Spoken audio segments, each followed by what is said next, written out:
आप लोग डॉक्टर संदेश यादव जी, आज जो आपने यहाँ पे प्रेस वार्ता का आयोजन किया है, इसका मुख्य उद्देश्य क्या है? हम राष्ट्रीय लोक जनशक्ति पार्टी के राष्ट्रीय अध्यक्ष और भारत सरकार में केंद्रीय मंत्री जी। श्री पशुपति कुमार पारस जी द्वारा मुझे राजस्थान प्रदेश के लिए चुनाव प्रभारी नियुक्त किया गया है। वर्तमान में मैं पार्टी में राष्ट्रीय सचिव के रूप में कार्यरत हूँ और मेरा जो मकसद है, भारतीय जनता पार्टी के जितने भी कैंडिडेट राजस्थान में लड़ रहे हैं उनके कंधे से कंधा मिलाकर उनको चुनाव जितवाने में पार्टी के अलायंस के साथ जितनी ज़्यादा से ज़्यादा मदद हो सकती है, जो सहयोग हो सकता है, उस काम को करने के लिए मुझे जिम्मेदारी दी गई है, जिसे हम लोग मिलकर, हमारी पूरी टीम, हमारे प्रदेश अध्यक्ष, प्रदेश संगठन मंत्री और राष्ट्रीय लोक जनशक्ति पार्टी के जितने भी कार्यकर्ता हमारे प्रदेश में हैं, सभी को एक साथ जोड़कर हर विधानसभा में किसी न किसी रूप में उनकी ड्यूटी और उनका कार्यक्षेत्र निर्धारित कर उनको काम पे लगाना है, ताकि जो हमारा एनडीए के साथ वर्ष 2014 से गठबंधन है और हर विधानसभा चुनाव हो, हर लोकसभा चुनाव हो, छोटे से छोटा, बड़े से बड़ा, अभी तक कोई भी चुनाव रहा है भारत में, एनडीए के साथ राष्ट्रीय लोक जनशक्ति पार्टी ने अपनी पूरी सहभागिता की है और इस चुनाव के लिए भी हम लोग काम करेंगे और जो भी संभव हमारे साथ हो पाएगा, हम पार्टी के साथ काम करेंगे। कितनी सीटों पर चुनाव आपकी पार्टी लड़ रही है, क्योंकि बीजेपी ने अभी गठबंधन के साथ आपका काम चल रहा है? राजस्थान में जितनी भी सीट हैं सभी पर भाजपा के उम्मीदवार लड़ रहे हैं। हम लोग उनके साथ, उनकी सहभागिता में और उनको चुनाव जितवाने में उनके साथी के रूप में लड़ेंगे। भाजपा ने किसी अन्य सहयोगी को भी टिकट दिया है, वहाँ पर कुछ सीटें आरक्षित की हैं, नहीं की है?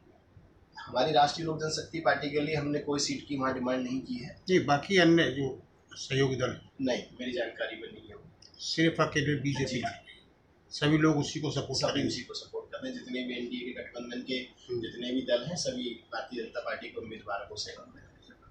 मकसद जो है राजस्थान में भारतीय जनता पार्टी की सरकार बनाना है, तो इसीलिए विभिन्न मंचों पर जाना उचित नहीं है। एक ही मंच से सब लोग लड़ेंगे तो भारतीय जनता पार्टी नहीं, कहीं ना कहीं किसी न किसी दल को बीजेपी भी सपोर्ट कर रही है, उनके कैंडिडेट को उतारा गया है किसी भी लोकसभा से।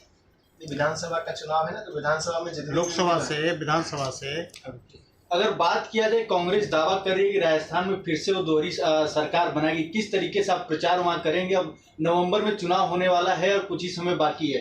किस तरीके से एनडीए का वहां पे राजस्थान प्रस्तुत करेंगे कि फिर से एनडीए की सरकार वहां आए? देखिए, भारत के प्रधानमंत्री, उनका एक बहुत उच्च विचार है, सबका साथ, सबका विकास, सबका विश्वास और सबका प्रयास। और जो भी काम आज भारतीय जनता पार्टी ने जमीनी स्तर पर किए हैं, जैसे देश में इतने बड़े G20 का आयोजन हुआ, जितनी भी योजनाएं भारत सरकार के माननीय प्रधानमंत्री जी द्वारा युवाओं के लिए, क्षेत्र के लोगों के लिए और महिलाओं के लिए भी, जैसे 33% का आरक्षण का बिल दिया गया है, जितनी भी योजनाएं पब्लिक के ग्रीवेंस के लिए बनाई जाती है, सभी योजनाओं को सरकार की को घर घर तक पहुंचाने के लिए हमारी ड्यूटी रहेगी। हम लोग काम करेंगे और लोगों को ये बताएंगे कि भारतीय जनता पार्टी आपके लिए किस प्रकार काम करती है, राष्ट्रव्यापी किस प्रकार कार्य होता है, राष्ट्र के लिए कैसे काम किया जाता है। और युवा है, जुड़ रहे हैं और सब जुड़ के मिलकर काम करेंगे। बात किया जाए, इंडिया वर्सेस एनडीए चल रहा है इस समय, तो किस तरीके से आप देखते हैं? उसमें देखने वाली कोई बात नहीं है। राजस्थान में भारतीय जनता पार्टी की सरकार बनेगी और वर्ष 2024 में माननीय मोदी जी पुनः प्रधानमंत्री बनेंगे। इंडिया गठबंधन अपना काम करेगा। हमने जो अब तक काम किए हैं, भारत सरकार ने जो राज्य सरकार में जो काम होने चाहिए थे, जो विकास नहीं हुए, जिस तरह की भेदभाव की राजनीति होती है, जिस तरह का माहौल देश प्रदेश में बनाया जाता है, उसको लोगों के बीच में ला करके और समझा करके उनको उनके भारतीय जनता पार्टी के उम्मीदवारों के साथ जोड़ना है।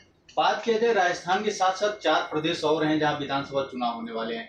किस तरीके से आप राजस्थान देख रहे हैं और चारों प्रदेशों को लेकर क्या कहना है? देखिए, मेरी जो जिम्मेदारी राजस्थान की है, मेरा फोकस पूरा राजस्थान पे रहेगा। अगर दूसरे राज्यों में जाऊंगा तो ध्यान बढ़ जाएगा। इसलिए बात किया जाए, लोकसभा चुनाव भी नजदीक आ चुका है, विधानसभा चुनाव है राजस्थान में, अब कुछ ही समय बाद लोकसभा भी होगा, तो क्या किस तरीके से वहाँ प्रस्तुत करेंगे कि आने वाले समय में लोकसभा चुनाव 2024 में फिर से बीजेपी की सीट मिले वहाँ से? देखिए, लोकसभा चुनाव को लेकर तो भारतीय जनता पार्टी और देश के प्रधानमंत्री पूरी तरह आश्वस्त है। पूरा देश उनके साथ है।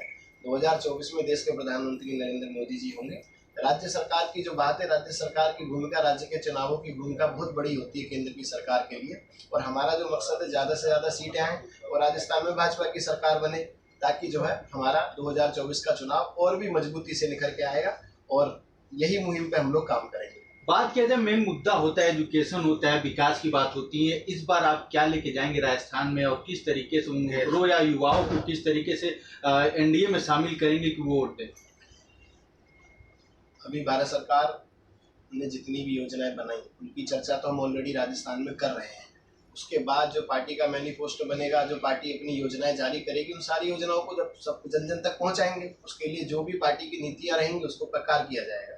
आपने कहा कि राजस्थान में विकास नहीं हुआ है, वो कौन से विकास है? विकास का क्या मापदंड है? आप कैसे कर सकते हैं कि वहाँ विकास नहीं हुआ है? अगर नहीं हुआ है तो वो कौन कौन से काम है जो नहीं हुए हैं? और आप वहाँ जा रहे हैं प्रभारी बन करके, तो बतौर प्रभारी आप कौन कौन से विकास को और कौन कौन से कामों को आगे बढ़ाने का काम करें? पहला कदम आपका क्या होगा? पहला कदम आपका क्या होगा? देखिए, जितने भी युवा हमारे साथी हैं, भारत सरकार की सारी योजनाओं को हम एक रोस्टर में ला रहे हैं।